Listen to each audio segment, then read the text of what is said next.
दोस्तों EVs fast हैं, take loaded हैं, लेकिन सबसे बड़ा सवाल ये है कि सेफ हैं या नहीं। इंडिया में अभी ईवी क्रैशेस ग्लोबल स्टैंडर्ड के बराबर हैं या उनसे पीछे हैं, और बैटरी फायर का रिस्क ज्यादा है या बस एक सिर्फ मिथ है। आज हम कंपेयर करेंगे ईवी क्रैशेस और safety standards in India versus global, और देखेंगे कि बायर्स को क्या क्या चीजों का ध्यान रखना चाहिए बिफोर बाइंग एन ईवी। मैं हूं सौरभ और आप देख रहे हैं ऑल अबाउट ईवीज। दोस्तों सबसे पहले एक मिथ क्लियर करते हैं कि ईवीज अनसेफ नहीं है।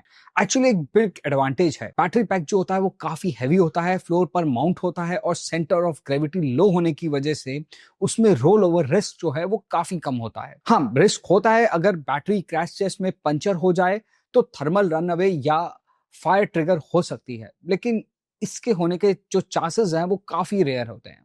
अब समझते हैं दोस्तों भारत एनकैप को। बहुत बार ये आपने टर्म सुना है। इंडिया में 2023 में लॉन्च किया गया था भारत एनकैप, जिसे हम बी एनकैप भी बोलते हैं। इसमें कार को क्रैश टेस्ट किया जाता है, फ्रंटल ऑफसेट से इंपैक्ट देखा जाता है at a speed of 64 kilometre per hour. इसमें साइड इंपैक्ट चेक होते हैं, साइड पोल इंपैक्ट भी चेक होता है, और कार्स को उन टेस्ट के हिसाब से स्टार्स मिलते हैं, जैसे कि एडल्ट ऑक्यूपेंट प्रोटेक्शन जिसे हम बोलते हैं एओपी, और चाइल्ड ऑक्यूपेंट प्रोटेक्शन जिसे हम बोलते हैं सीओपी। और उस हिसाब से ये टेस्ट में जितने ये स्कोर लेकर आते हैं उस हिसाब से इनको स्टार दिए जाते हैं। इंपॉर्टेंट बात यह है कि भारत एनकैप के क्रैश प्रोटोकॉल्स ईवी और आइस दोनों के लिए सेम ही हैं इंडिया में, लेकिन ईवीज के लिए बैटरी अब्यूज और फायर सेफ्टी टेस्ट जो हैं वो अलग से AIS स्टैंडर्ड के अंडर होते हैं, जिसे हम बोलते हैं AIS 156। अब थोड़ा सा इसको सिंपल लैंग्वेज में समझते हैं और बात करते हैं ग्लोबल स्टैंडर्ड्स की, जिसमें जैसे आपने नाम सुना है यूरो एनकैप और NHTSA का नाम बहुत बार सुना होगा आपने। सो बेसिकली ग्लोबल स्टैंडर्ड जो है वो थोड़े से ज्यादा एडवांस है ईवीज के केस में। अगर मैं बात करूं यूरो एनकैप की, तो इसमें फ्रंटल साइड पोल क्रैश टेस्ट और सेफ्टी एसएस फीचर्स को भी चेक किया जाता है। ईवी स्पेसिफिक चेक्स भी होते हैं, जैसे कि पोस्ट क्रैश बैटरी डिस्कनेक्शन, मतलब कि अगर आपका कोई भी एक्सीडेंट होता है तो जो बैटरी का जो एक डिस्कनेक्ट होने का फीचर है वो कितने लेवल पे काम करता है, थर्मल रन अवे मोटरिंग, ये सब चीजें चेक होती हैं इसमें। एग्जाम्पल का केस लेते हैं Tesla model 3, ionic 5, BYD auto 3, इन सब गाड़ियों ने यूरो एनकैप में 5 स्टार स्कोर किया है।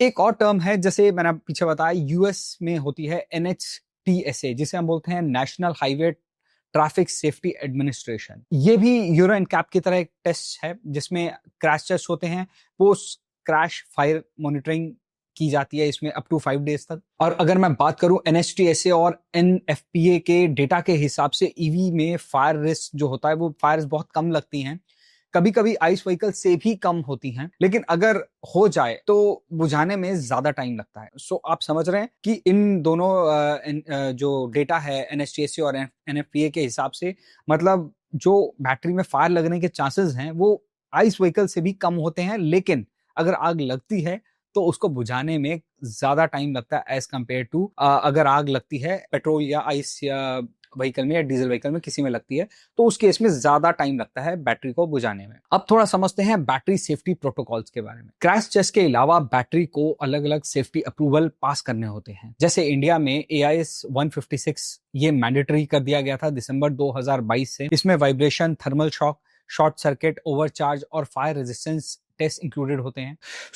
जैसे मैंने आपको बताया इंडिया में AIS 156 है, और ग्लोबली जो ईवी बैटरीज होती है उनको एक टेस्ट पास करना होता है। UN रेगुलेशन R100 और UL 2850 स्टैंडर्ड्स होते हैं, इनको पास करना होता है बैटरी को। मतलब कि एक ईवी जो है मार्केट में तभी आती है जब बैटरी की रिगरस टेस्टिंग पास हो जाती है, तभी वो ईवी जो है मार्केट में उतारी जाती है। तो आपको थोड़ा बहुत क्लियर हो गया कि इंडिया में AIS 156 है जो कि दिसंबर 2022 से मैंडेटरी हो गया था, और ग्लोबली जो है UN रेगुलेशन R100 और UL 2850 स्टैंडर्ड्स को पास की जाती हैं। इसको थोड़ा सा अगर मैं केस स्टडी की बात करूं और थोड़ा एग्जांपल से आपको समझाऊं तो जैसे टाटा नेक्सॉन ईवी है, अभी भारत एनकैप में ऑफिशियली टेस्ट नहीं हुआ है, लेकिन आइस वर्जन जो है इसका टाटा नेक्सॉन का उसको ग्लोबल एनकैप में 5 स्टार रेटिंग मिल चुकी है। और प्लेटफॉर्म अभी ईवी में क्या किया था इन्होंने स्टार्टिंग में कि बैटरी केसिंग को जस्ट रिइंफोर्स कर दिया था पहले, जो टेस्ला नेक्सॉन ईवी आई थी। टेस्ला मॉडल वाई की बात करूं तो इसमें यूरो एनकैप और एनएचटीएसए दोनों में 5 स्टार रेटिंग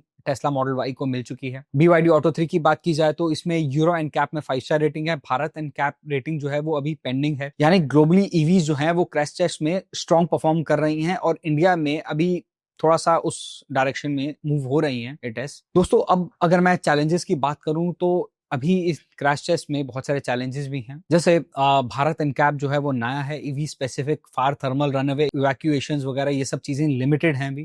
क्रैश लैब्स जो हैं वो को बैटरी कंटेनमेंट और मॉनिटरिंग के लिए भी इंफ्रास्ट्रक्चर बनाना पड़ेगा, कुछ लेवल पर बना हुआ है लेकिन अभी थोड़ा इंप्रूवमेंट चल रहा है। बायर्स को अवेयरनेस भी होनी चाहिए, सिर्फ चार्ज ही नहीं देखने चाहिए गाड़ी की, मतलब बैटरी स्टैंडर्ड्स को भी समझना जरूरी है लोगों को कि एक बैटरी जो लगी हुई आपके व्हीकल में, जो आप इलेक्ट्रिक व्हीकल ले रहे हो, तो वो किस बैटरी जो है किन टेस्ट से पास होकर आ रही है, उसको भी बहुत जरूरी है समझना। बट गुड न्यूज ये है कि भारत एनकैप जो है वो ग्लोबल स्टैंडर्ड के साथ अलाइन होता जा रहा है और अगले कुछ सालों में एक्सपेक्ट करो कि ईवी जो स्पेसिफिक क्रैश प्रोटोकॉल्स हैं वो कुछ मैंडेटरी हो जाने वाले हैं, जिससे कि जैसे कि पोस्ट क्रैश बैटरी आइसोलेशन हो गया, थर्मल रनअवे टेस्ट हो गया, फायर कंटेनमेंट हो गया, और जैसे जैसे ईवीज भारत एनकैप के अंडर टेस्ट होंगी बायर्स को एक क्लियर सेफ्टी पिक्चर मिलने लगेगी। तो दोस्तों अब एक चीज क्लियर होगी कि ईवीज जो है वो अनसेफ नहीं होती। इनफैक्ट ईवीज में आइस कार के कंपैरेटिव कम चांसेस होते हैं आग लगने के।